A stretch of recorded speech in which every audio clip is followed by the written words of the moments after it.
Magugulat ka sa ngayon sa panibagong pasabog ni Attorney Harry Roque na umano'y siya ang President ng Pilipinas.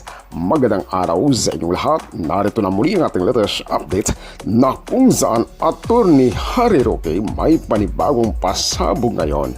Narito ang isa sa latest video, ang panibagong pasabog ni Attorney Harry Roque. Panoorin po natin ang full video. Ako naman si Kudanger TV.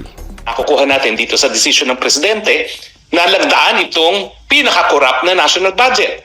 Well, unang-una, ang tunay na may hawak na kapangyarihan, tambaluslos. Hindi ang Presidente, hindi ang Lisa Marcos, si tambaluslos. Bakit? Di ba, si tambaluslos ang pangunahing nakinabang doon sa pagbabago ng budget. Dinoble niya ang budget ng Kongreso.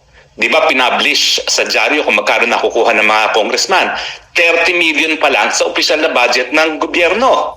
Pero dahil dinoble niya, 60 million. Ay bukod pa yan, yung sinasabi ko na tagwa 1.5 billion sila na infrastructure na 50% binubulsa nila. So 750 plus 60, 810. Meron pa yung tupad at saka AX. So 820 million kada taon ang kikitain ng kada kongresista. Siyempre, ang pangunahing nagpatunay na siyang tunay na mayroong kapangyarihan, ang tambaluslos. Susuportahan siya ng kanyang mga kasamahan ngayon sa Kongreso dahil limpak-limpak na salapi ang binigay niya sa kanila sa panahon na nangangailangan sila ng pera pamudmud sa taong bayan. Dahil ito nga po ay panahon ng eleksyon.